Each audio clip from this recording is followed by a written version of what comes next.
le coaching c'est quoi? Je vais vous dire ce que le coaching n'est pas, ou vous dire ce que le coaching est. Le coaching n'est pas du conseil.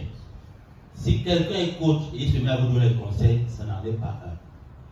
La première chose que nous disons aux apprentis coachs, c'est que tu n'es expert de rien. Tu n'as rien à dire aux gens. Tu n'as aucun conseil à donner aux gens. Les gens sont experts de leur vie. Alors, qu'est-ce que tu fais donc là avec eux? Tu es spécialiste du processus d'accompagnement, pas du contenu. C'est ainsi que tu peux être un coach. Peu importe ce que tu as comme background, tu peux accompagner n'importe qui.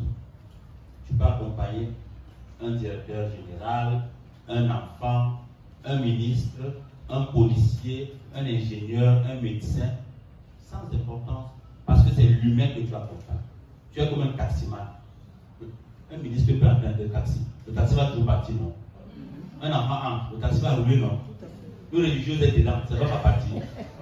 Un prêtre vient, n'est-ce pas, ça va toujours partir. C'est ça le coach. Le coach, c'est comme un taximan. Ce n'est pas lui qui décide de l'endroit où tu vas, c'est le client qui décide où il veut aller. Et il peut même décider de s'arrêter en chemin. Le taximan ne va pas dire pourquoi tu t'arrêtes ici. Il veut continuer avec toi. Il s'arrête quand il veut, il part quand il veut. Et c'est pour ça que nous, les coachs, nous développons la flexibilité. Je ne suis pas expert de la vie d'autrui. Autrui est spécialiste et expert de sa propre vie. Je l'accompagne jusqu'où il veut aller. C'est ce que le coach est. Donc c'est un professionnel de l'accompagnement, un professionnel de l'écoute. On nous paye souvent juste pour écouter les gens. Et notre société a besoin de professionnels de l'écoute. Vous voyez, depuis que les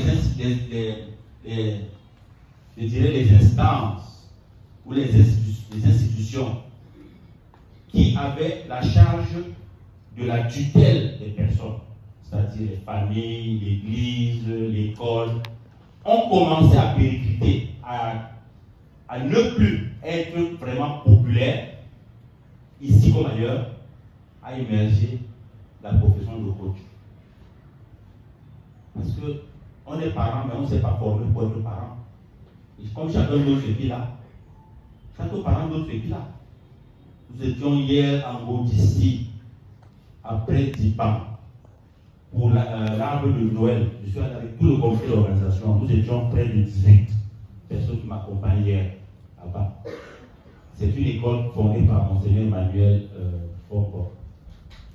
Là-bas, le principal de l'école se plaignait. Il disait, mais regardez, je n'ai même pas pu appeler tous les enfants à l'extra pour qu'ils viennent prendre le diplôme.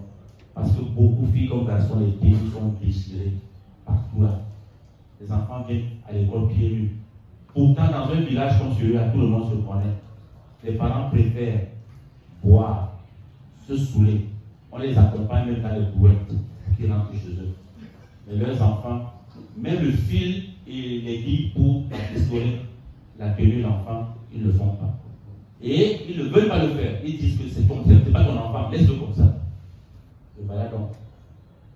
Alors, quand les familles comme ça, comme nous savons que nous sommes programmés, un enfant qui a été abandonné, on a programmé l'abandon en lui. Il va devenir un parent qui va abandonner ses enfants. C'est comme ça qu'on reproduit la misère. De génération en génération, on voit les familles où c'est la misère qu'on donne en héritage aux enfants. Parce que c'est comme ça. Alors la PNL et le coaching viennent nous donner des outils pour accompagner les gens à atteindre leur objectif.